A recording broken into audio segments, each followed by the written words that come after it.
doing, guys? I hope so. You are happy that you can present and see and join us with us. I see a lot of visitors from Estonia, Kazakhstan, Moldavia, Hungary, Deutschland, Spain, Argentina, China, Hong Kong, and many great nations. Welcome to one more time. I'm happy that you not don't go home and you don't off, but I see that more people see us now, not see us on the moment when we have start and we have technical problems. The more information about companies, about the business, you find us inside our Facebook website. There you will find the all of them presentation. If you have some kind of contact details for each company, please contact me or to Czesław. This is the next brief news. More information about web you find also to our Instagrams and social media. But now we go back to the subject. If is some kind of company from Zambia, then he can present his presentation and show the business. Please on the sound and join to presentations, because I try to contact the time when guys from Jung present and show the all of them institute, but I don't catch nobody. I see some kind of private users join us for us from Zambia. Then is a lot interesting from society business in Zambia. And then okay, now maybe I gonna be check. Did African think tank network is with us?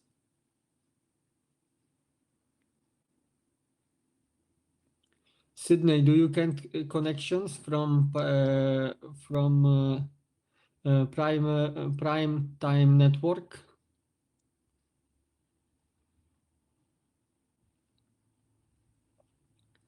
Company Corey Enterprise, I know that he doesn't have the presentation ready. Then maybe he can join us to us and speak with us a few minutes. What do you think?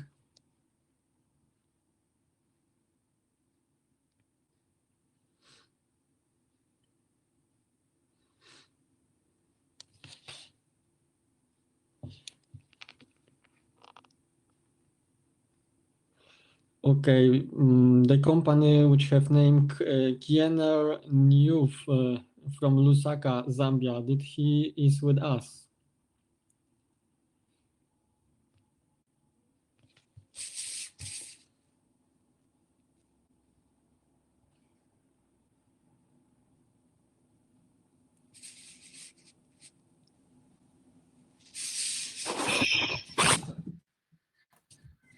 Thomas, good afternoon. It's Alistair Johnston. Hello, great to see you. Hello, how are you doing? Good to see you too. Great conference so far. Thank you very much. Some very interesting stuff in there. Thank you very much that you supported us. We want to do a great job for the nations from Zambia, because we know that the pandemic, people want to work, everybody need to live, and we interesting the market of Zambia, and we are happy that you are with us. And I see you have better quality network. Probably you are nearly to some kind of station with the coverage, you know, because I see you so great, like almost I can touch you, you know.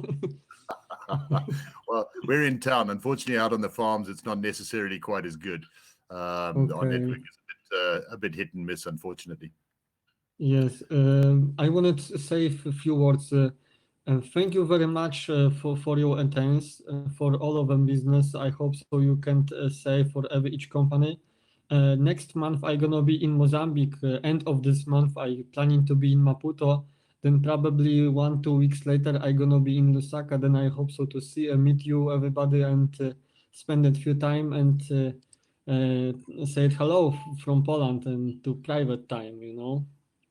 That would be great. I mean, we are very interested in Zambia in working with Poland.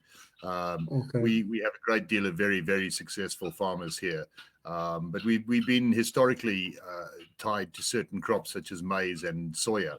But gradually, bit by bit, with the influence of people like yourself, we're getting crops that perhaps the Polish would like us to grow for them. In terms of the export market, the restrictions, we understand the common market or European market restrictions are a given. I've seen several farmers that are doing these things at the moment. But I suppose what I would like to offer up is that, what would you like? What do you want us to grow for you? And how can we pair up with Polish farmers and Polish organizations that would come in and support us with the correct method of growing these crops that you're looking for? That's what we're really looking for. Because I know that the African product is the most quality probably on the earth, because you don't use as much phytosanitary, because you have great ground. I see the ground in South Africa and Botswana and Mozambique. This ground is so strong and a lot ferrum, a lot minerals, a lot minerals which each trees or cereals he needs, then is so great, and the product from Africa is so good quality, you know. Yeah, no, absolutely. And I mean, look, we have some very, very sophisticated farmers here they've got full pivot systems. As an example, one is very close to my farm, is 35 pivots, and each one of those pivots is 35 hectares. So in terms of doing year-round crops, it's not a problem. The biggest issue is understanding where the market is and what the market wants us to grow. So some of the lines that we have, such as maize, I mean, to give you a ballpark figure, we're probably talking about $230 a ton for maize here. That's what we're actually getting paid. Now, I'm pretty sure that when you take those figures into account, even soya, for example, the price we get here is $450 a ton. And I'm sure in somewhere like Poland, you may have crops that are perhaps difficult to grow because they need intensive agriculture. We do have some very, very good farm workers here, and the cost of employing these guys is dramatically cheaper than it is in Europe. That's not to say that we're trying to exploit these guys. This is just the way it is in our country. If I was to put 50 workers on my farm, realistically, I don't need a tractor. I can actually use these guys, and we can do intensive farming.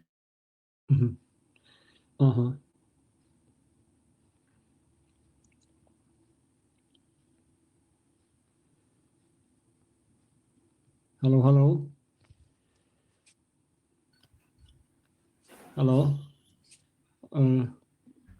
Johnson, I don't have connection. Do you can repeat the last?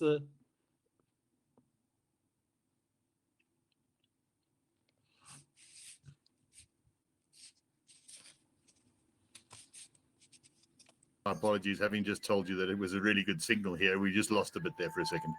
Yeah, don't say good before it's gonna be night. Okay. Please tell me what look like the economic situation in Zambia. Do you have the farmers, all of them agricultural society have a lot product which can sell to the Europe or to Arabic nations or to America or to other nations in Asia? Because do you have what kind of certificate have the farmers? He have the European Union certificate? Did you have American USD? What looks like that situation from the lower side? Please tell me. The farmers that are exporting at the moment, the ones that have gone into that particular world, all have that certification, particularly the European Union ones. I know of some that are growing for Germany at the moment, and they have all the European certification, including the inspections that come from the European Union.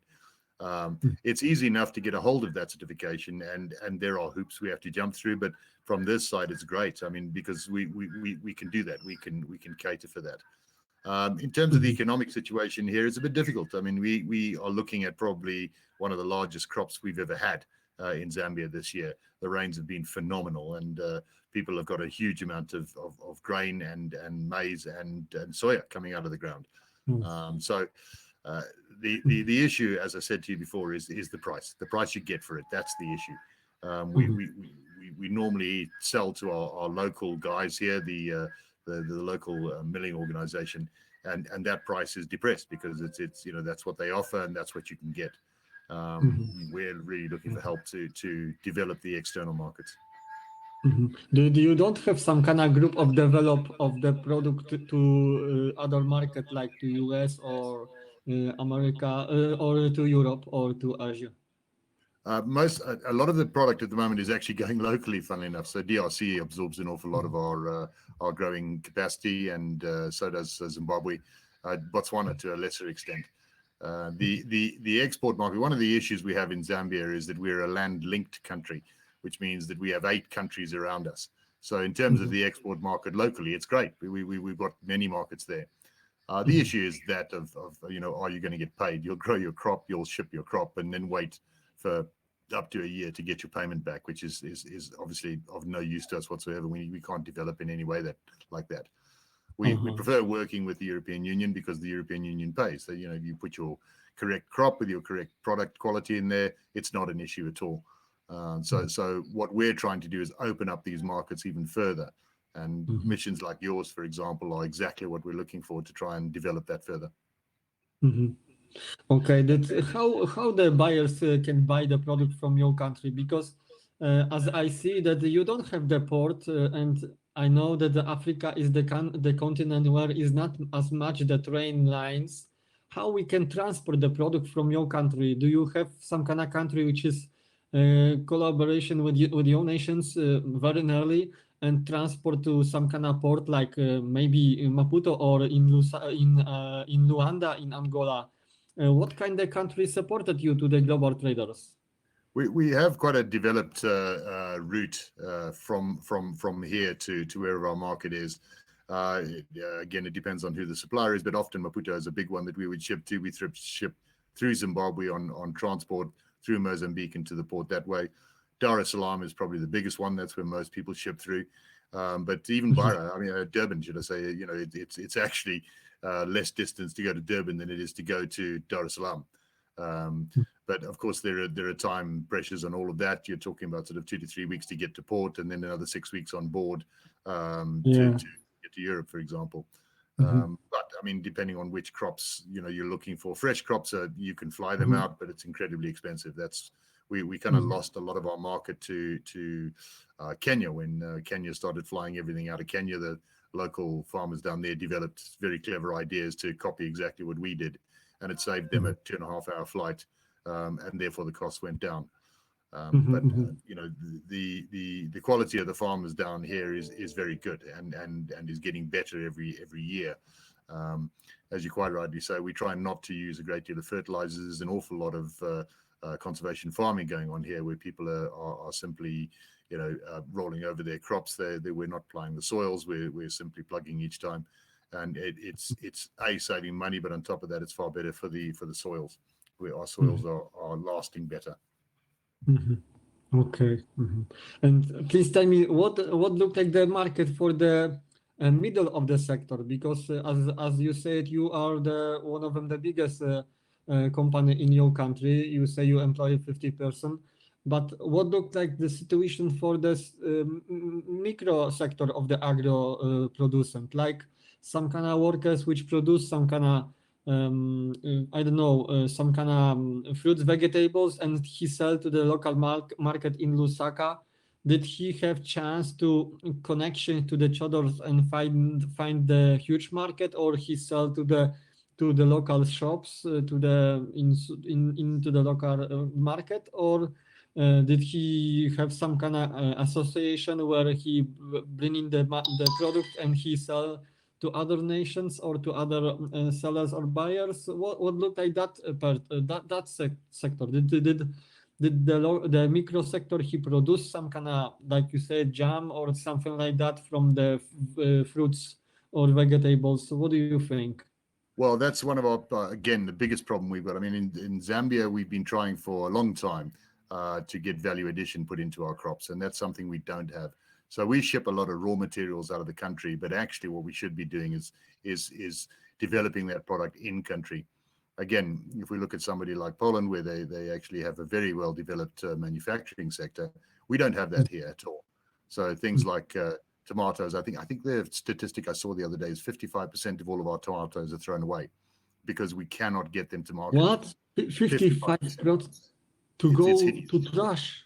Yes, because you can't sell them. I mean, they go into the local market to sell what they can, but go down to any local, in my local town, we go down there and the tons and tons of tomatoes and fresh vegetables that just disappear into the rubbish heap at the end of the day is really quite criminal. Somebody putting in a tomato plant of some description that could process tomatoes, bottle it, etc.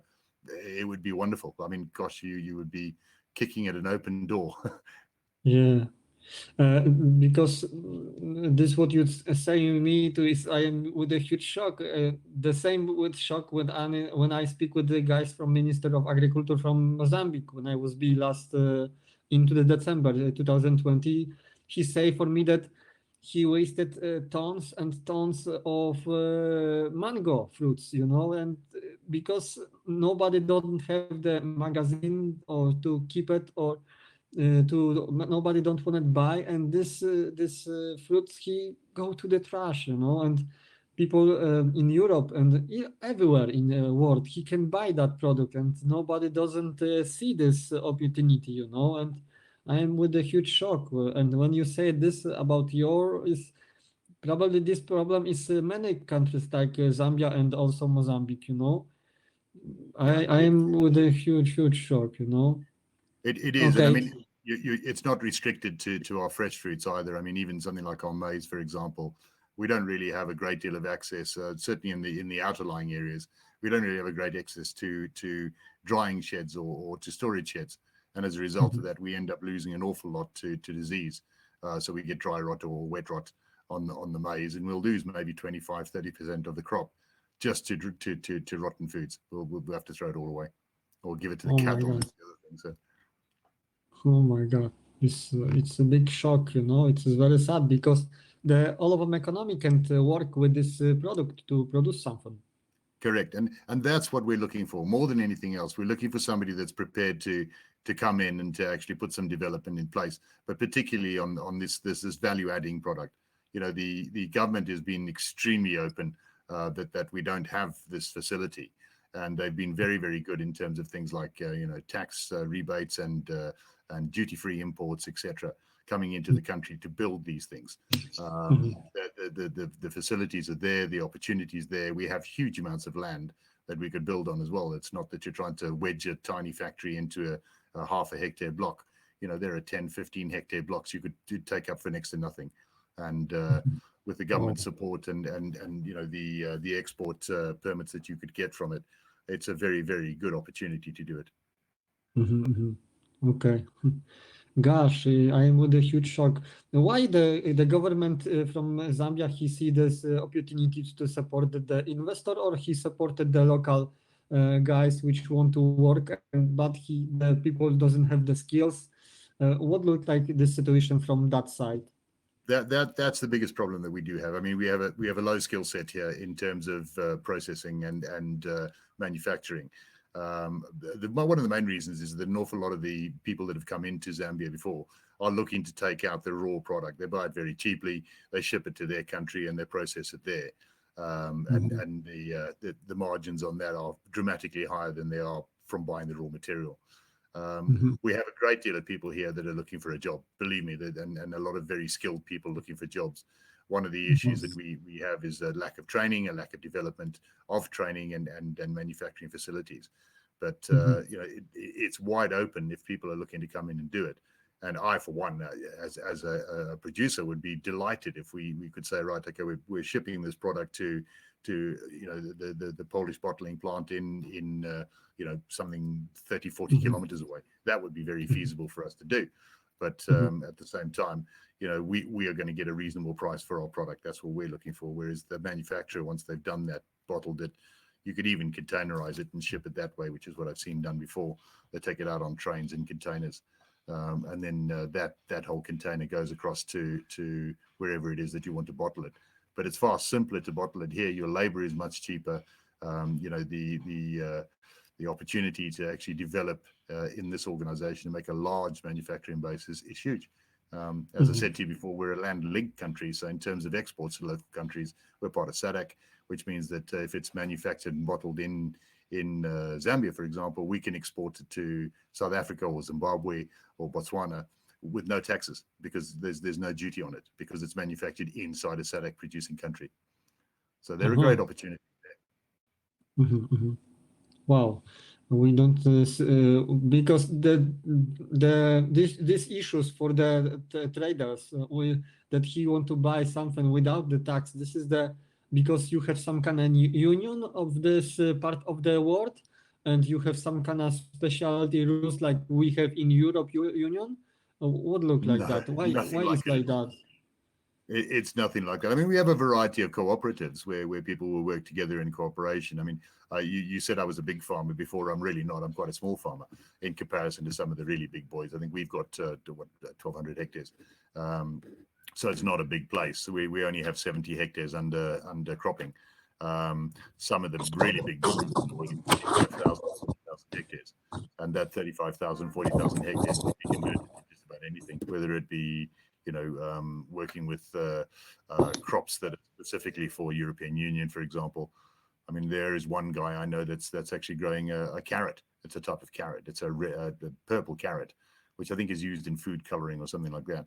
But all of his market is external. He prepares the crop, he dries the crop, he preps it up into bags, and the trucks arrive from the buyer who pick it up and then ship it back out again. The transport links here are not bad and not as expensive as you would think. It's about $3,000, I think, to ship a container from Zambia to the port of Dar. The opportunities are there, that's for sure. But the price from Zambia to the port to proximity to Maputo or to Luanda is $3,000 from your country, and then the cost probably is 4,000 for 20-feet container from Maputo to Genoa in Italy. Then the all-in cost gonna be approximately plus minus $5,000, correct? About that, yeah. Maybe a little bit more, maybe 6,000, somewhere around there. So. Okay, and please tell me that the many fruits or vegetables from Zambia, what kind of product we can't buy from that country? There's no fruits that you can't buy. The only thing that we have a restriction on is beef. That's the one that we really struggled with. We do have some foot and mouth in the country, and unfortunately, it seems that it doesn't matter how well we tell everyone we've got it under control and inoculate, etc. The European Union is not particularly interested in taking our beef for some reason or other. We do have fine beef, but it's going at money that will make your eyes water. I think it's about $220 for a 300 kilogram cow. That's how much you're getting at the abattoir. I think so that the reason into the European Union don't want to buy because we have stronger producers in England and also in Ireland. And that's why the politic from European Union is to defend a little bit the market in our nations. That's why maybe this is the reason, But I don't know the subject very well. That's why I don't want to be some kind of voices from that side. This is only my private opinion from on the corner of the case. I say like that. A really good steak over here will cost you about $5. Oh, wow! But he have did he have the quality like Argentinian, or is what kind of tip? I would argue that we've actually got better quality than Argentina. I think that the grasses that we graze on here is an awful lot of sweet grasses, and what we find is there's an awful lot of herbs that the cattle are eating as well. So the flavor of the meat is really quite intense, and I personally think it's better than Argentinian beef. I would argue that the Japanese have got a slightly better market than us for the Wagyu stuff, but I would say of all the meats that I've eaten, some of the best comes out of Zambia. But that you think so because the grass is he have more minerals and more healthy because you don't have as much how to say it heavy industry in your country, and you have far away from South Africa because only South Africa from that part of the world he have very strong industry, and then is maybe the reason why the oxygen and all of them weather and biology system is very clear, you know. That's why I this think is the reason. The ecological system out here is such that realistically we're getting a great deal of variety in the diet of the cattle rather than being simply hay. They're getting a large variety of different plants as well. So we have some very, very good sort of deciduous plants that the cattle eat as well. That does give a great deal of flavor to the meat, and they're hardworking cattle as well. I think again, depending on what part of the country you're in, depends on what type of beef you're getting. Up in the northern part, we have quite dry regions, and those are hardworking cattle, and so they have quite a good taste to them. But I would say in the central belt, certainly in the central region of Zambia, we have a great deal of growth, which makes an enormous difference. Mm-hmm. Okay, I understand that. Mm-hmm. But when we see from when we see what the eye from the traders from the Europe, then we don't need to worry if some kind of company from Zambia, he have all of them certificate, he have clear history for the traders, no problems to deliver and stuff like that. Then we supposed to be believe that he gonna be good partner for us. That is some kind of organization which can help us or support it to check that this company is that prove to honest and to good cooperation with us. What do you think? Very much so. I mean, Edwin's probably a better person to talk to than I am, if I'm honest with you, about that particular thing, about putting business solutions together. But absolutely, look, there is a method of getting around this foot and mouth system, and it's actually quite a simple solution. A lot of our farms are open farms, which makes it a little bit difficult. We get a lot of cross-infection coming through if you're on the edge of wildlife parks, for example. Buffalo are carriers, and that tends to be one of the issues.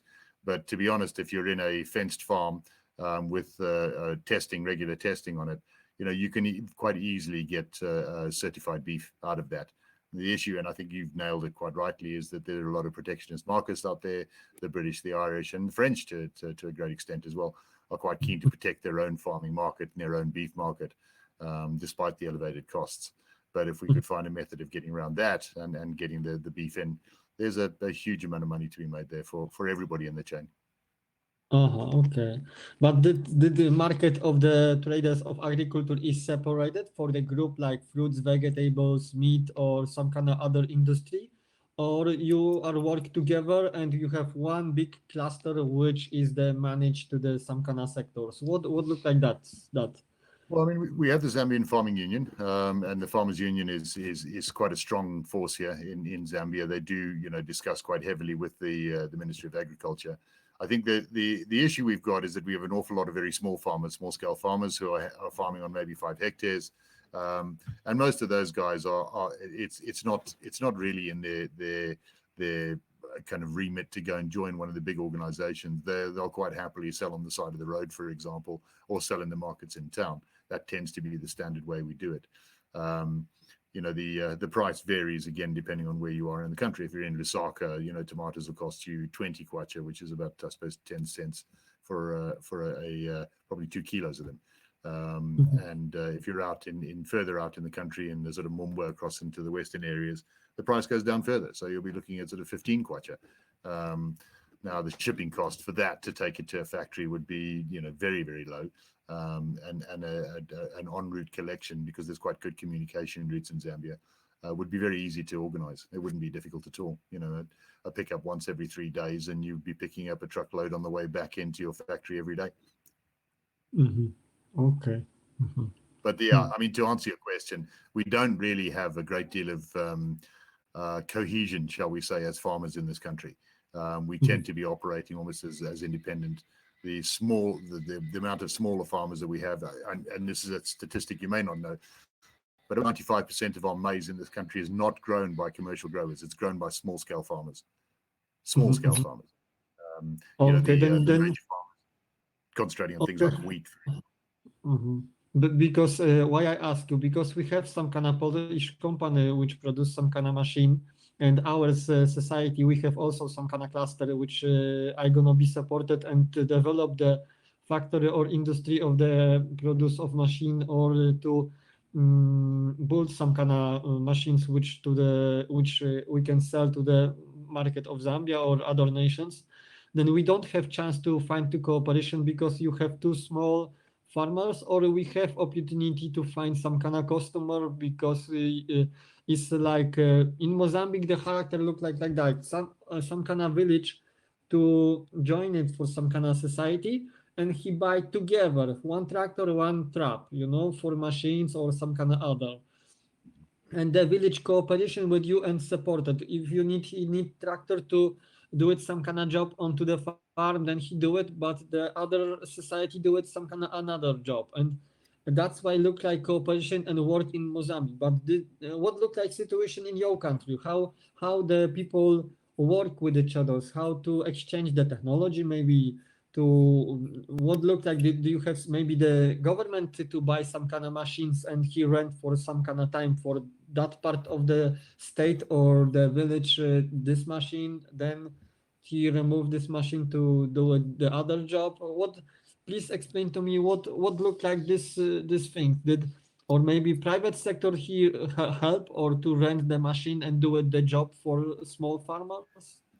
Yeah, I mean, the private sector does have a factor, a task to play in that, in as much as they do rent out. However, the cost of these machines, getting the machines into the country is extremely expensive. We have, even though we have a zero rated taxation system on farming equipment coming into the country, it's still very difficult to get a hold of and extremely expensive. Within the society here, we have a chiefdom system where the chief will, for example, be the leader of the whole tribe. And the chief will have at his disposal a tractor, a plow, maybe even a combine harvester, depending on the size of the area that they're working in. And that is how they do it. But they work on a sort of almost like an old feudal system where effectively the farmers that are out there are growing on behalf of the tribe. And so that tribe will then sell, the chief will then sell all the materials on for the tribe. And then it gets shared out amongst everybody. So we do, I suppose, have a society as such, but it's not as formalized as you were discussing there. Then as I see and hear for you, then is some kind of cooperation between society of the farmers. There is. I mean, it is a little limited, is what I would also say, and the difficulty is when you do try and come together on these things, everybody's quite convinced that everybody else is trying to steal from them, so you end up going back to the old hose again.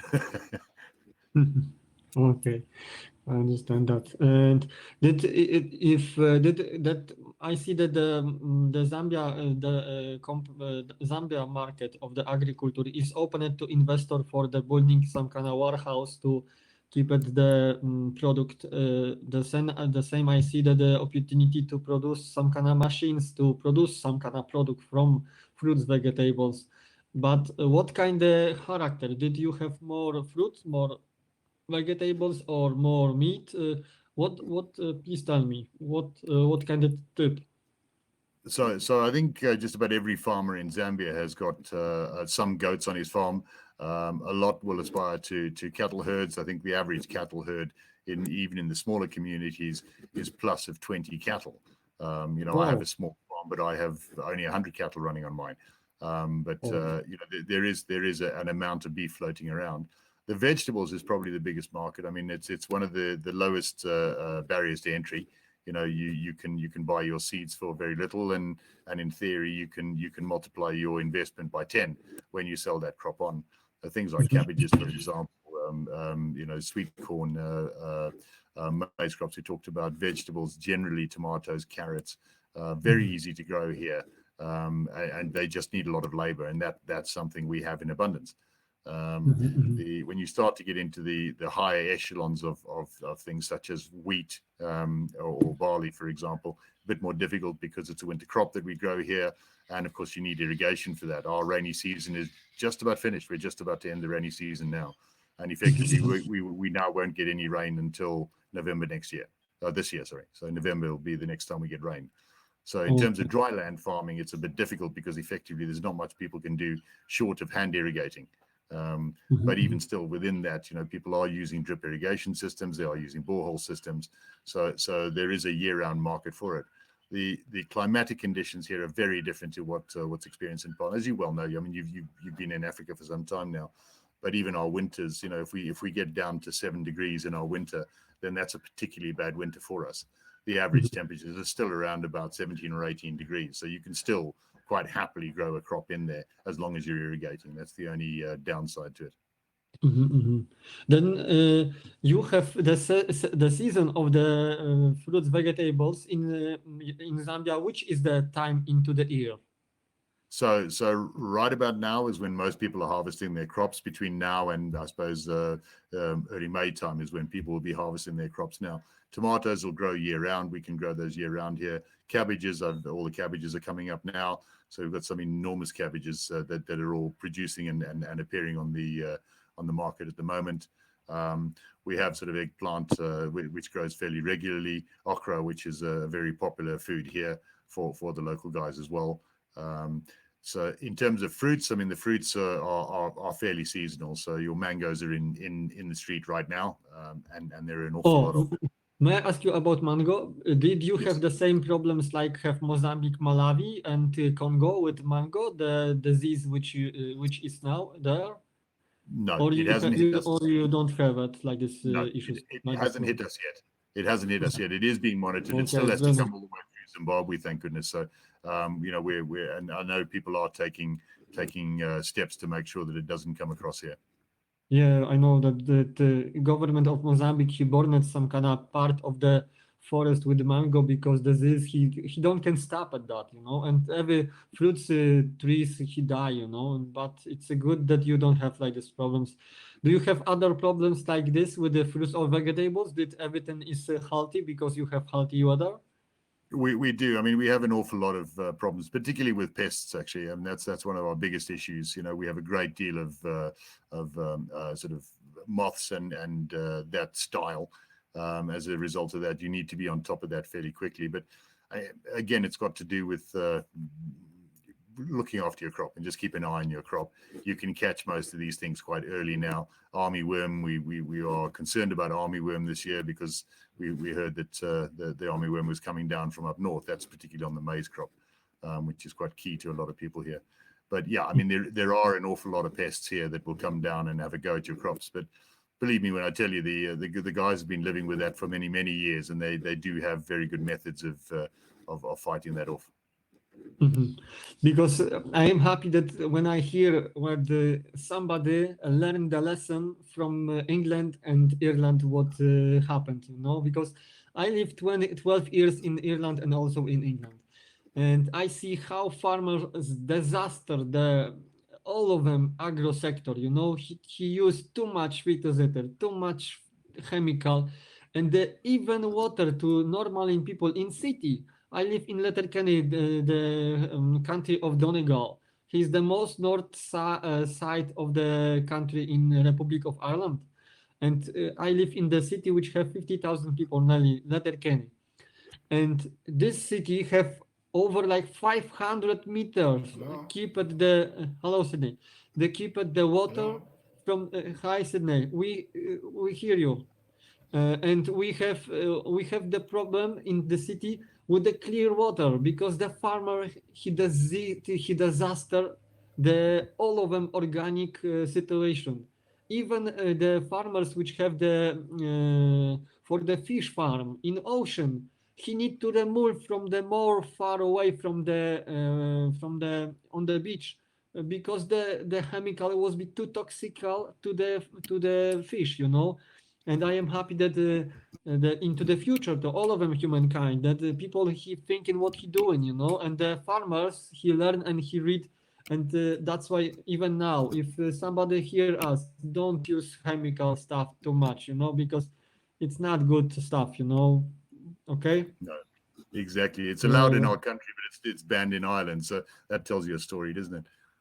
Yeah, it's awful, Even the people which drink the water which is clean up, it's not healthy for the normal people, because the companies to the cleaning the water from the sludge, he have problem to fix the problem from chemical, Yeah, I'm very happy that what I hear, that the people make the lesson from the mistake from other nations, that it's good, Yeah. Okay, maybe now that you can say some kind of maybe you want to say somebody from your side what you feel it to say for all of them the community, because we have that now online: Belgium, France, Italy, England, US, China, Bulgaria, Moldavia, Romania, and other great nations. How you can maybe you want to say something from your private side to how you can advise that for the product from your country, or for the joiners, for the investors. Please tell Yeah, I something. think what I would say to you all is that welcome. Come and visit us in Zambia. We have an awful lot to offer. We are still quite a young nation, and we're looking for advice from those of you and for support. The telling us that you want us to grow maize for you is not really going to contribute to our combined future. Come and see us. Come and work out what it is you want us to do, and work with us. Work together with us in a partnership. Let's not just be buyers and sellers. Let's be partners within the whole operation. There are huge opportunities here in Zambia in the agricultural sector, developing it, and also to develop your business here. Even of those people that Heinz, for example, come and put your factory here. You'll find that there's an open market here. The guys need materials locally. As I said earlier on, we're a land-linked country. We have 8 countries around us, all potential export markets. Come and join us. Come and support us, and be part of the full value chain rather than simply a part of the middle chain. Thank you. I wanted to ask you something, one more. What do you think? Hello, Sydney. We hear you. We hear you, Hello, Sydney. Mr. Thomas. Yes, I hear you. Do you hear me? Okay, Johnson. What do you think? Did the companies which produce some kind of machines to produce tomato, cheese, milk, jams, bread, or other machines to produce some kind of I don't know, maybe pasta or other things to food sector? What do you think? What kind of for what he need to be prepared to invest in your country? That is some kind of low tax to bring in machines or stuff like that. That is some kind of supported from the or African Union supported, or from Zambia government or Zambia Development Agency. What kind of chance have some kind of investor if he have proximity, I don't know, $100,000, and he want to start a new life, new places. He want to do it something with his life from Europe or from America or from China, and he want to go to your country. For what kind of issues he's supposed to be ready and prepared? What do you think? Okay, so the very first thing I would say is that our entry level for an investor coming into Zambia is $250,000. $250,000 doesn't have to be upfront today, but it must be over the process of the investment period that they're choosing. The Zambian Development Authority is a very, very switched on organization. They will advise you all the way down the line as to exactly what you need to do, to the point of even acquiring your investor's permit for you. It is a great operation, and one you can do quite quickly. The other thing I would say is that take good advice. The cheapest way of doing things is not necessarily the best way of doing things. We often find out here that cheap is always expensive. You can find a guy who sleeps under the tree at Chirundi who will do all your border clearing for you, right up until the time you go to jail because you put a false declaration in. So use credible organizations. Be prepared to invest your money in proper lawyers to make sure your documentation is correct, and also take advice from those that have been there, seen that, and done it. ZDA to start with, and then find a local network. I think somebody like yourself, Tomas, doing this kind of conference, you'll pick up a network of people that you can say, if you want to talk about this, go to this guy. People like Edwin Zulu, for example. These are guys that have been around the block a while. Talk to these guys, but don't be frightened by the regulatory authorities. They're not as scary as you think they are. Any good accountant can keep your books in order and make sure that you're in the right books with the government at any time. Don't be frightened of stepping up. You'll enjoy it here. It's an incredible life here as well. Here I know that the life in Africa is totally different, you know. It's like dream, you know, because the time is totally different. The people is very friendly, and nobody doesn't. I don't know. I don't want to say something bad about European Union nations because I am European, but the when you come in somewhere in Africa, then everybody is coming to you open with a hand. You know, in Europe, the culture is the many different. I don't know. Maybe the reason why is that this what happened with the nations from Arabic, that people come in and was be a lot uh, problem with the culture. We can call like this maybe. And maybe now the reason people from the European Union is not friendly, but I know that each nations have some kind of white color and dark color, you know, and uh, I don't know. I don't want it to be some kind of judge to say this nation's good, that not good, but uh, sometimes in Africa you feel it like in other sanctuary. Maybe this is good word because uh, maybe I can say it because sometimes I see the time he stopped. I see some kind of exclusive car and technique or stuff like that, but the people thinking different. Maybe the culture is too different to, and I see too many different things. But I feel it like that, you know, because the all of them, even your subject when we discuss about something, then is I feel it like, and I hear, don't worry, we do it. But when I ask where, when, uh, don't worry, I sent you the message. We have a saying here in Zambia. It's called my law, which means tomorrow. So look, But I mean, it at just the end of depends the what day, kind of part of Africa you are. The tomorrow is sometimes 1 week, sometimes 1 month. exactly. I think the one thing I would say is that the Europeans are extremely good at working with very limited resources, but I think also the level of standards is what's important. You know, potentially the people that you'll recruit over here will not have been imposed, won't have had standards placed on them at all, and as a result of that, it was that's okay, it's nearly done. I think the secret here is that do not give up, do not stop and say, no, that's not good enough. Keep going. I want that finished all the way. Once you get to that level and you've got a team around you that understands you're not going to compromise, they'll follow that all the way through. It's I think it's often you know, we blame lazy workers, and actually we really talk about lazy managers. And there's a big difference between the two. You know, if you're not on top of your game and you're not on top of your people and making sure that they're delivering the standard that you want them to deliver, then they'll deliver the standard they think they should deliver. So, you know, please don't think that it's we've got lazy people here. We don't. We just don't have people that have been trained to the same standard that perhaps we've developed in the West, and you know, had never been seen in Africa. You know, when somebody's working on a 5-hectare farm and suddenly he's jumped onto a 500-hectare farm, there's a dramatic difference in what he needs to produce. Be patient, develop, work with them.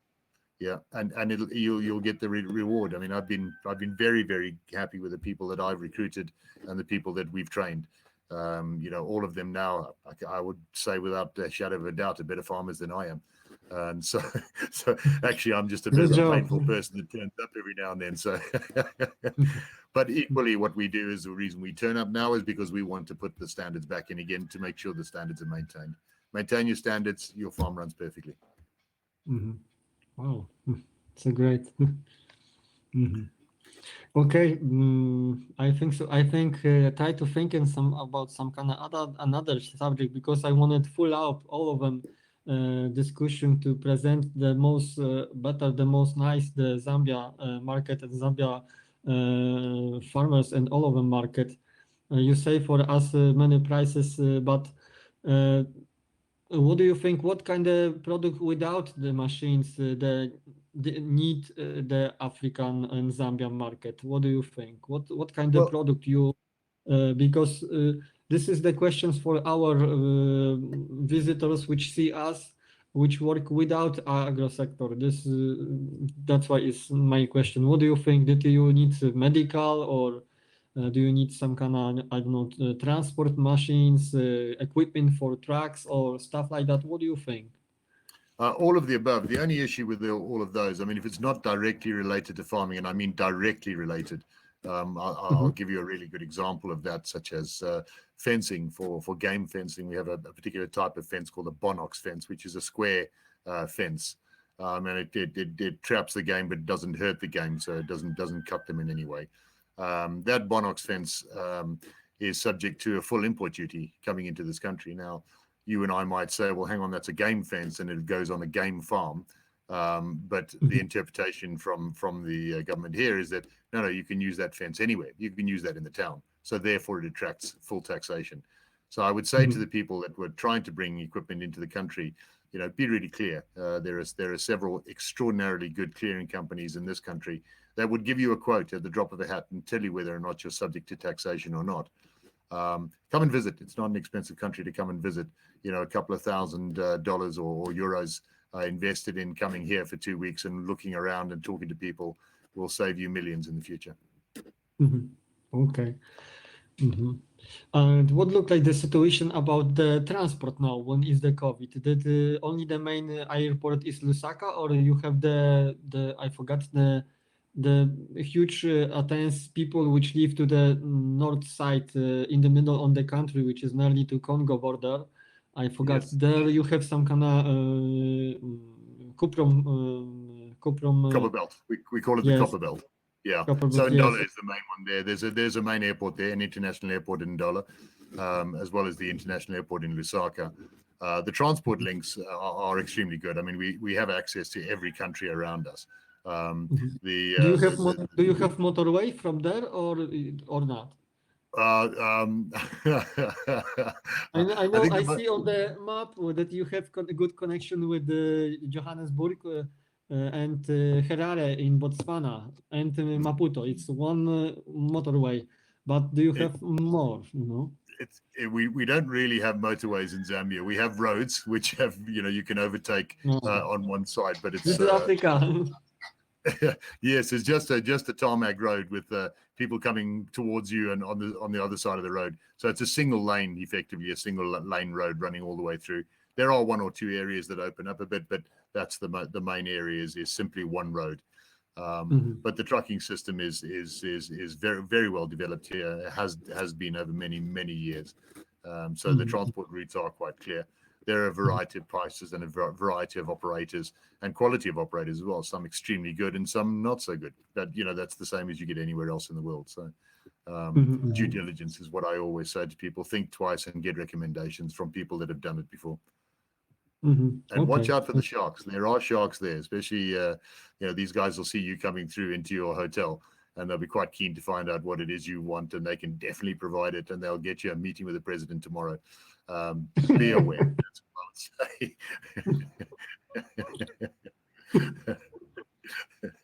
Okay. All right, then I wanted to ask you, because you have a lot good ground, what looked like the price of the filter? If somebody want to use and to sell to your country, did is have chance to do it? Because in Mozambique is the only one specifically character of the filter, because the others doesn't make sense to bring in, because the ground there is too rich to the minerals. And what looked like the situation in that subject? Because we have a lot of companies which sell some kind of like this product. That's why I ask you, Okay, well, I mean, look, we buy historically an awful lot of secondhand equipment, and most of that equipment at the moment is coming out of the new equipment is coming out of India because it's very cheap. But one question about India: did this product have good quality? Because a lot I hear from the guys from Mozambique and South Africa. No, I know that we can disagree some kind of nations, but we want to show the clear stuff what look like, and that's why we discuss to real. Don't be some kind of nobody doesn't sponsor us, and we are honest, and we say real true what look like, and that's why I ask you. Then then if somebody see us from India, then please don't be angry. We want to be fair and honest. What look like subject? That's why I ask, and please tell us. I Sorry would that I say that stopped you. the Indian product that we get is mostly very strong. We're using an awful lot of they use an awful lot of heavy duty steel, which gives us the longevity that we're looking for. I think some of our colleagues from further out towards the east, the equipment that comes from there is I think it has a 2-year lifespan. That's about it.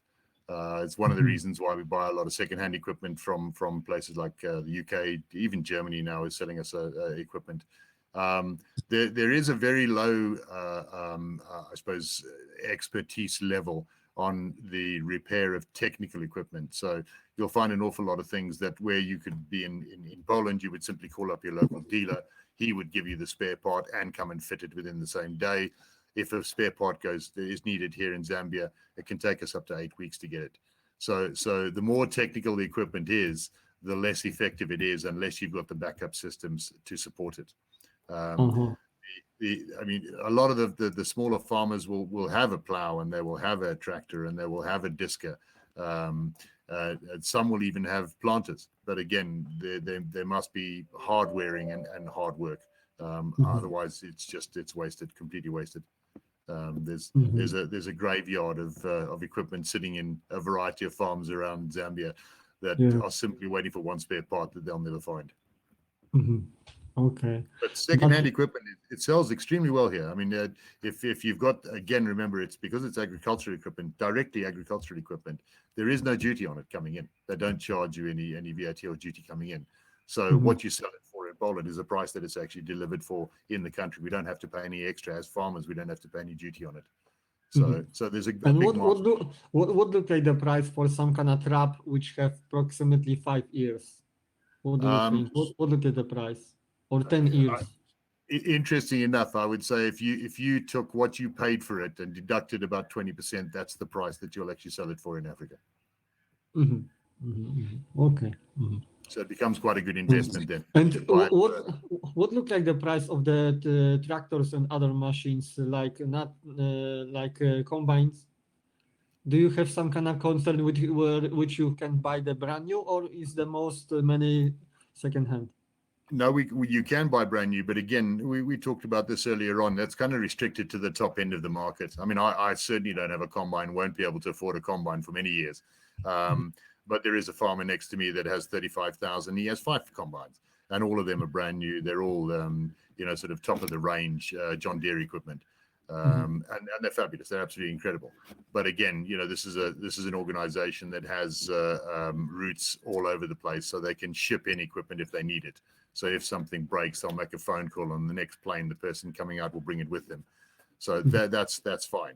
As soon as you go lower down in terms of the the sort of contact levels, if you like, it's a waste of time. People won't buy very expensive machinery here, especially the smaller farmers, because A, they can't maintain it, and B, the skill set needed to repair it is almost impossible to find here for a reasonable price. Let me put it that way. So.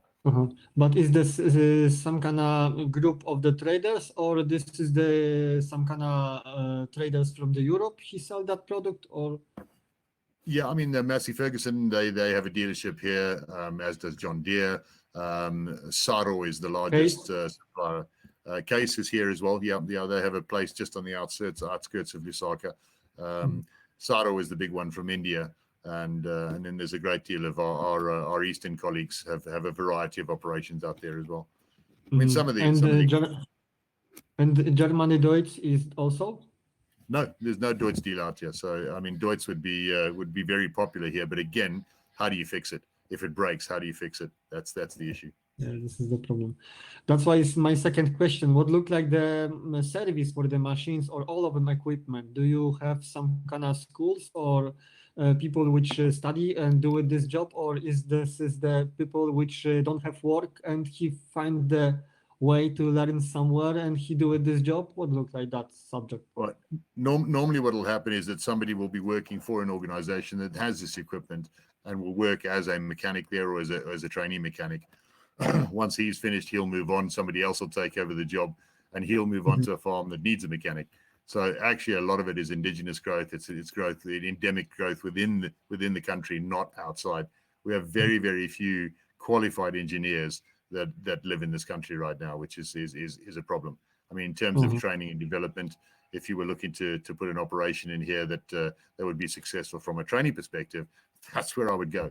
Get somebody to put up a training organization here that would train mechanics for farm implements. That would be a very successful business here.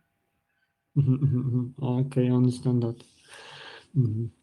I mean, the way it works here is that I call John, who calls Peter, who knows Michael, and Michael can fix this part of the tractor, but his friend George also knows the other part of it, and that's how it works. So. Okay. This look like in agriculture, yes, in exactly. everywhere. Yeah, exactly. This is the heart.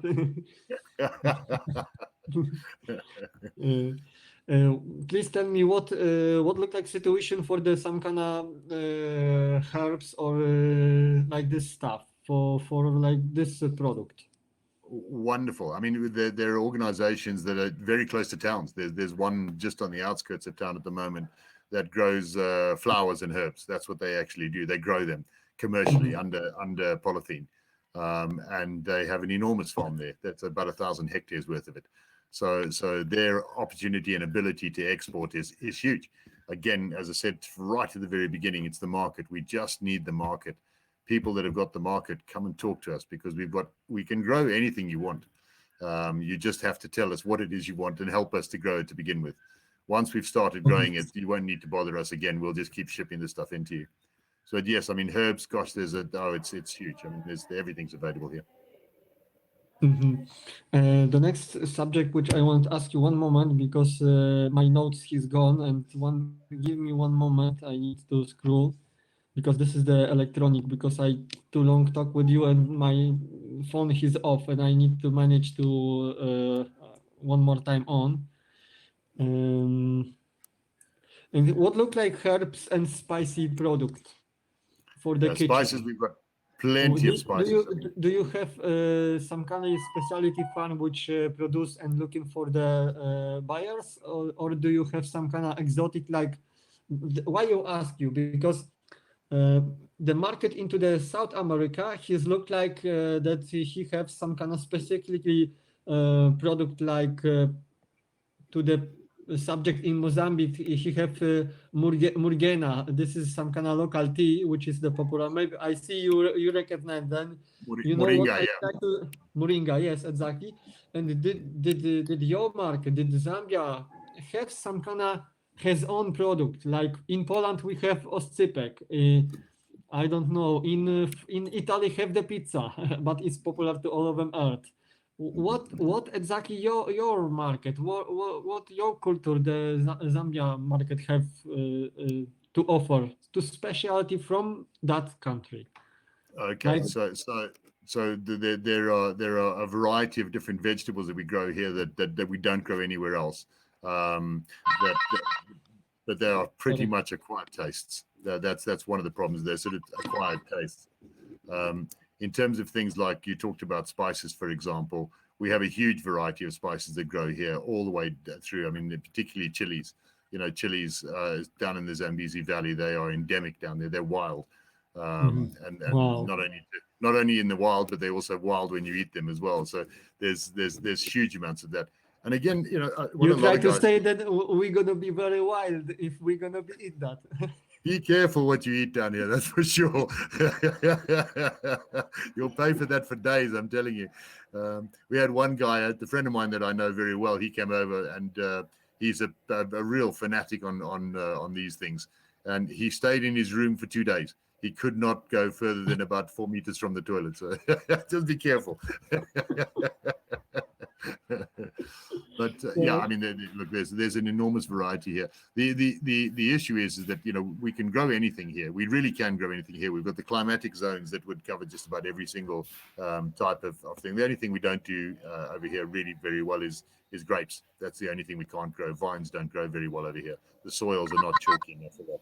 I have conference. Please call me back later. Okay, I wanted to ask you about the energy. What look like the energy to the farm? Did everybody have need to has own generator? What looked like the electricity into the village? If Okay. somebody planning to sell some kind of machine, did he need to design and sell machine which he's supposed to work without electricity, or he need to sell some kind of machines with energy with the to please tell Yeah, me about I that. mean, look, anything to do with electricity is a very contentious subject here in Zambia. You know, we do a great deal of power. There is power in the country. You know, the biggest um, uh, opportunity is from the dams where we get hydropower. But what we're finding more and more of here is the people are going off grid. So they're actually working with solar and storage batteries, etc. That's the way people are running their operations. On my place, for example, I don't have a single electrical cord at all. Everything I run it on is on solar. My borehole pumps, my house, my machinery, everything is run off solar. Purely because it's the payback period is such that it's a lot cheaper to do it that way. Being reliant on power is very dangerous here, especially if you have pivots. If you're reliant on the mains power, then you're in big trouble. Big trouble. Um, Everybody has a generator. In fact, most people have two or three. I think I have a 13 kVA, a 20 kVA, and then a 6 and a 5 kVA because we need them. We just need to have them available. The one something I did want to raise is actually from a colleague of mine, mushrooms, mushroom farms. We have mushroom farms here, which are hugely successful. We can create the climatic conditions for growing mushrooms like you wouldn't believe very, very quickly. So if you've got anybody that's interested in those fresh mushrooms, or indeed where we talked about plants before, bottling plants, mushrooms grow so well out here. Yeah, I have the subject mushrooms also. I wanted to ask you, this is my next questions, but you answered and you have comments from our colleagues which see us. It's a great that he see us and he filled the subject which we discussed.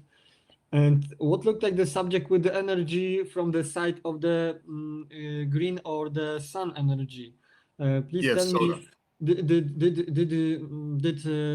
the weather because in Mozambique have a lot cyclones, you know, on the year, and now he even a few months ago in Beira, what's happening all of them Africa live with this problem in Zambezi. Did you have solar? Did many people use only the generator? Or is it chance to some kind of supported from government or from some kind of organization which pay less tax for the buys like this product? What look like that subject? What do you think? Well, I mean, the solar is in my opinion. Again, I'm maybe I'm just a bit of a sort of a climate freak as well. I believe that renewable energy is the way forward for us all. But the look, last year we were experiencing up to sort of 3 or 4 days with zero power coming off the main grid. So everybody has to have some form of alternative power, whether that be generators or whether that be through solar operations. Generators are probably the most expensive way. You know, the 20 kVA, which is probably what you need to run your plant and your chillers. It's a thirsty machine, so you'll only maybe run those for 3 or 4 hours a day. But yeah, I mean, anything that you could people are looking to bring in which are low energy usage, brilliant, absolutely brilliant. Generators themselves, you know, we spend quite a lot of money on them. Again, they are subject to taxation because they're not farming equipment. They can be used anywhere. But that generator which you buy, he's from second hand from Europe or from the US or from Asia, or you have some kind of companies which produce from South Africa? Well, most of the stuff we bring in is either Chinese or Indian. I mean, the Kapoor range is the one that most people have now, the most available everywhere. You know, some people will spend the money and go and import one, but yeah, I mean, the American brands are good. You know, the GE stuff if you can find it, but I mean, the GE stuff is so expensive that most people will go with a compromise of, you know, performance over longevity, which is where most people sit. You know, if you can get 5 years out of it, they'd be quite happy with it. 10 years, they'd be delighted with. But most people don't have the capital to put down straight away to buy a big, heavy-duty, well-known brand. Mhm. And what looks like situation for the workers, but for the workers which work into the farm, for the workers which work to the some kind of sector to the fixed machines, and for the workers which produce some kind of product into the sector of the food sector. Please, do you can say a few words about three sectors for that? Sure. I mean, we don't have a big discrimination in terms of wages. The government last year in February issued a directive that there is a minimum wage, and that minimum wage must be observed everywhere. They also have very clear guidance routes on what you should be paying at what level. So if somebody is a domestic worker, for example, they're paid one price. If they're a supervisor, they're paid another price. If they're a manager, they're paid another price. And these are declared by the government. So there is quite firm control over the workers' pay. You don't have the situation that you have in other countries where you have tithe workers that work for nothing because your father owed some money 10 years ago. Here it's very black and white, very clear, and the Ministry of Labour is a strong one that they encourage the people to talk to as well. So yeah, I mean, on the farm you would pay minimum wage for an untrained farm worker. But equally, if you've got somebody that works in you as your accountant, you'd pay them an accountant's wage. It's the same as it would be anywhere else. The sector workers that live in town, that work in factories in town, there are all sorts of extras they get. So they get their accommodation. That has to be part of the overall agreement. You pay them a lunch wage. You pay them a transport money to get forwards and backwards from work every day. So, but it's what I'm trying to say to you is that it's not an underdeveloped network. It's very, very clear. When you talk to the ZDA, they'll make it very clear to you as well. But that you, inside Zambia, do you have a lot school which you have young people which educated to how to produce milk, how to produce jam, how to produce cheese, how to produce sausages? You know what I mean? Do you like this? Did somebody who's gonna be sell some kind of machines for not some kind of huge industry, for some kind of small family business? Like micro companies, like we call it in Europe, for employ minimum 1 to 9 person. Then did he have chance to what kind of opportunity he have? Did he have chance to sell something like this? What do you Very think? definitely. I mean, there's quite a big market for that as well. Sydney. Sydney. You're not sure. I think Sydney's having a conference somewhere else. There are agricultural colleges, and there are a variety of courses that they do, short courses that they do of training. So for beekeeping, for example, or for bread making, or for cheese making, as we were talking about before. That's a very, very sort of popular thing for people to do. It is expensive though. That's the problem, and an awful lot of them won't go unless they are sponsored. Okay. And do you have some kind of university of agriculture in Lusaka or into the?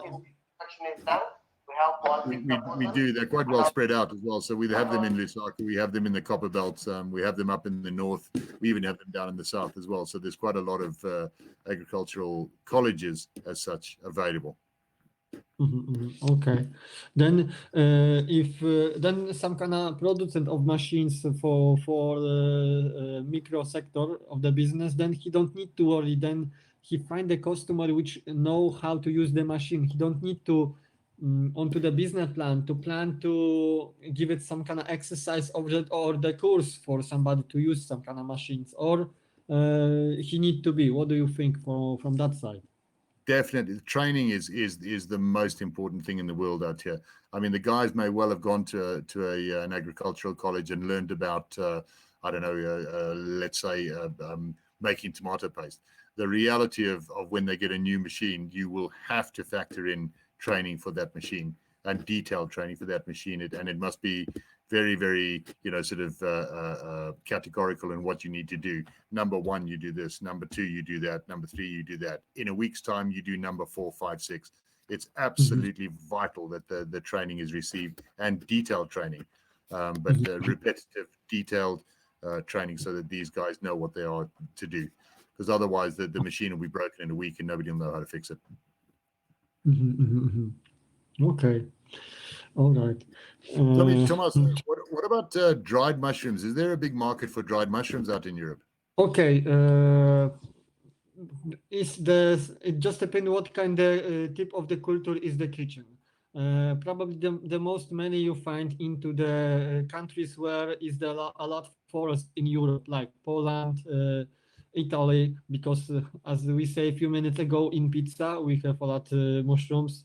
The good market for mushrooms is also the Britain, because the character of the kitchen, a lot of people buy there.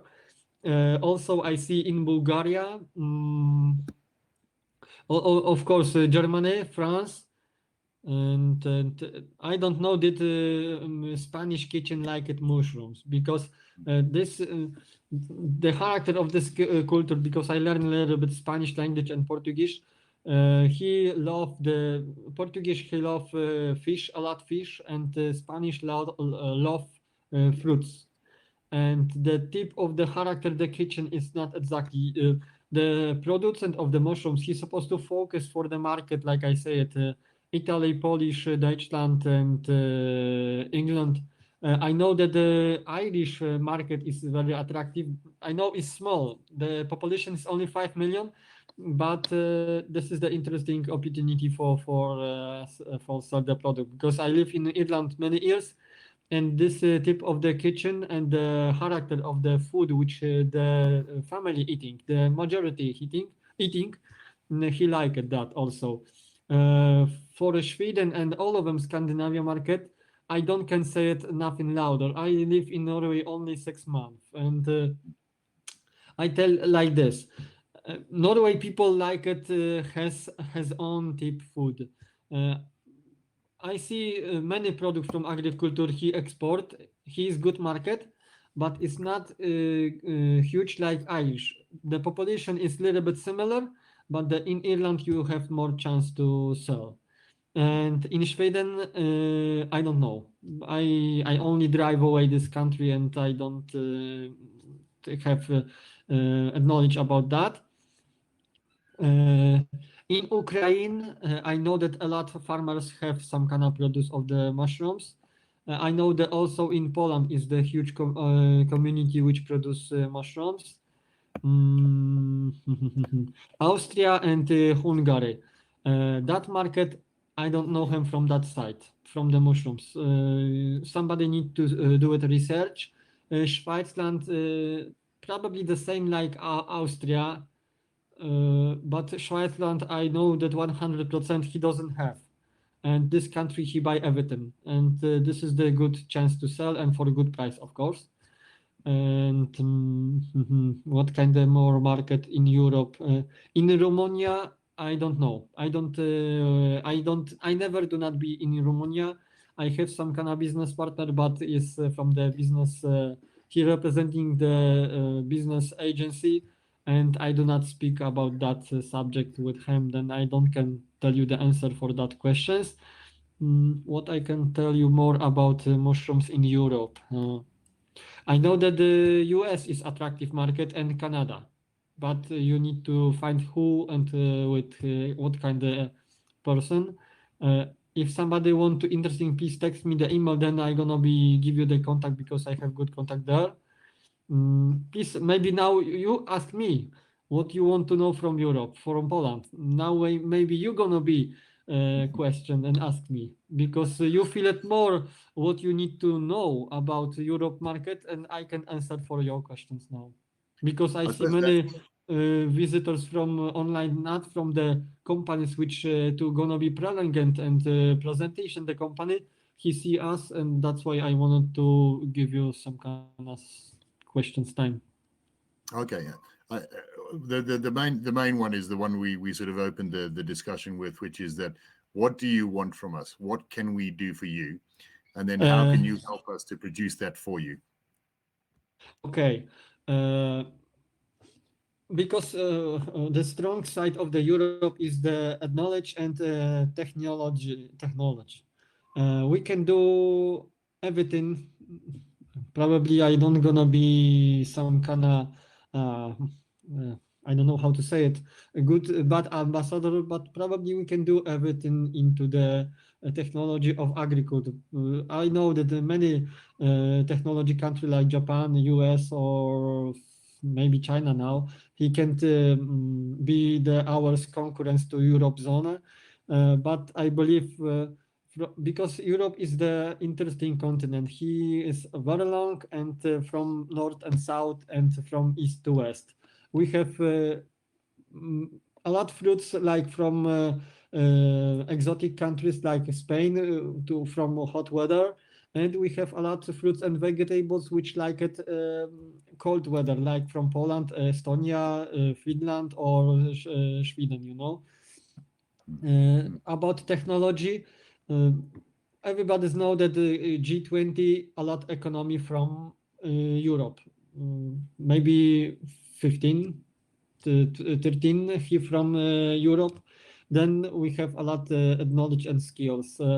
You have traders which buy the machines from second hand. We now what is interesting in Poland. From last 2 years, we exchanged to all of them machines equipment from Poland because the government and European Union supported, give it some kind of attractive credit, or European Union give it money for buy some kind of machine or tractor or combine or trap or machines or equipment for produce food or to for farmers.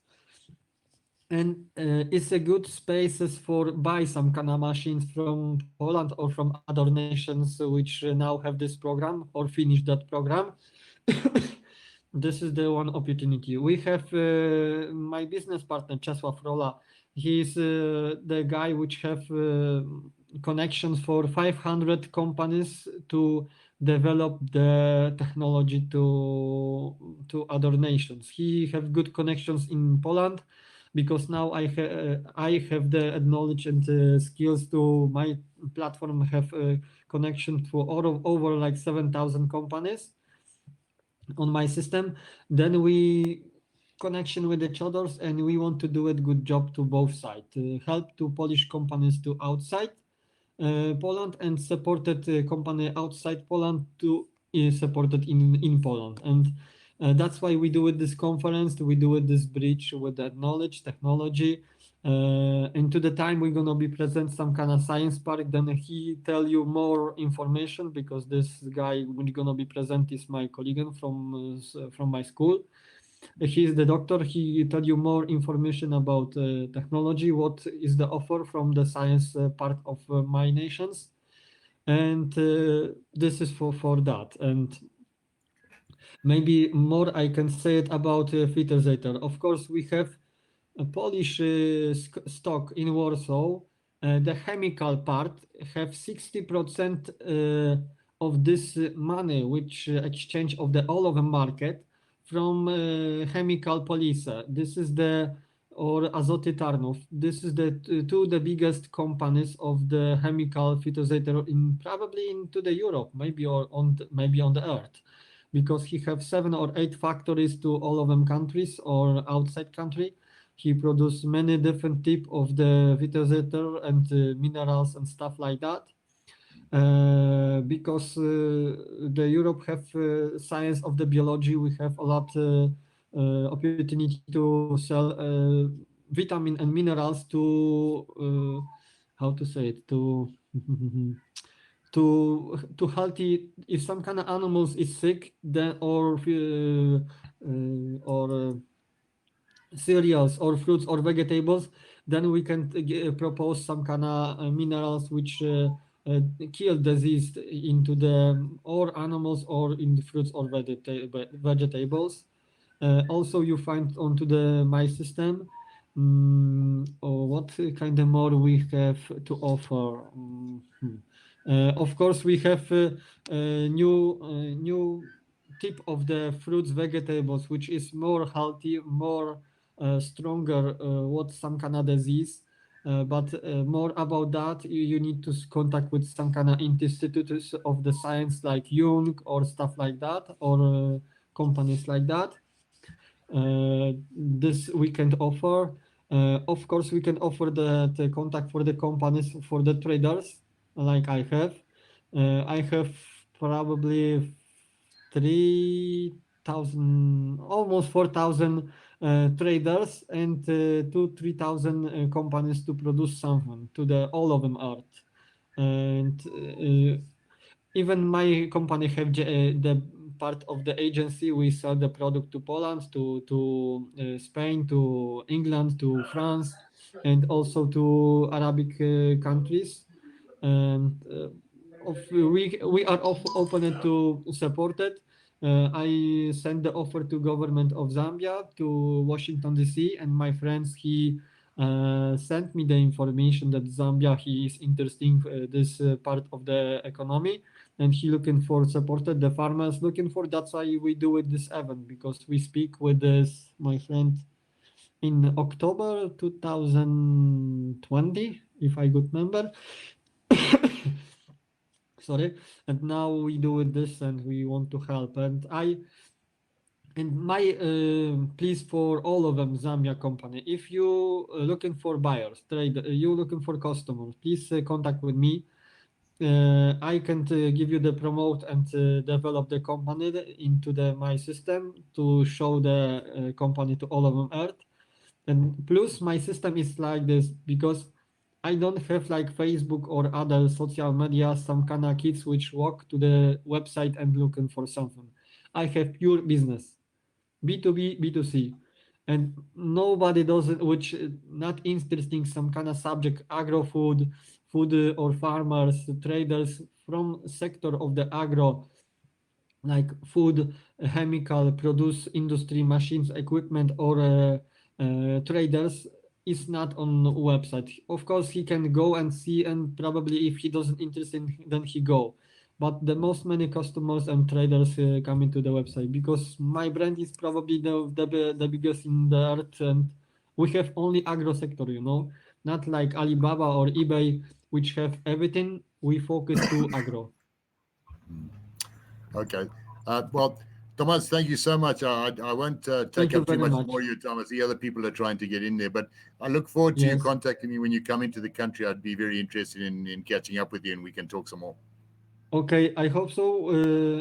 I believe that we're gonna be contact with each other, because I'm gonna be, like I said, next month I'm gonna be into the in Lusaka, and then we see you probably. If you have time, then we have chance to talk private. That'd be great. Thank you Brilliant. very Thank much. you so much. Thanks to you show your nations, but may I ask you private? You are real Zambia people, or you are South Africa nations? Because you are totally white. Well, I'm a brother of the Zambians. I'm actually Zimbabwean. Oh, wow. But I'm still white. Yeah. I'm one of the few. Okay. Nice to meet you. Nice to Thank meet you. you. It's a great honor. Thank you very much for your present to you say for the and show to tell for us for all of them Zambia agriculture sector. And I hope so. You next to the future we're gonna be work together, and we have time to do it again. Perfect. Thanks, Thomas. Thank you very much. Thank you. Ciao. Okay. Who? Okay, Sydney, do you are there online?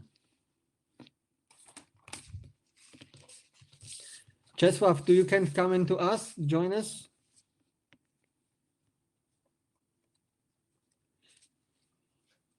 Because I was be focused for discussion with Jones. Then please tell me what kind of prolongant we have next, because I see the Carol he want to connect it with us from Science Technology Park University of Zielona Góra from Poland, and I don't know that he gonna be discuss with us now. Or later, that we gonna be doing presentation for Polish Kazakhstan Championship of Commerce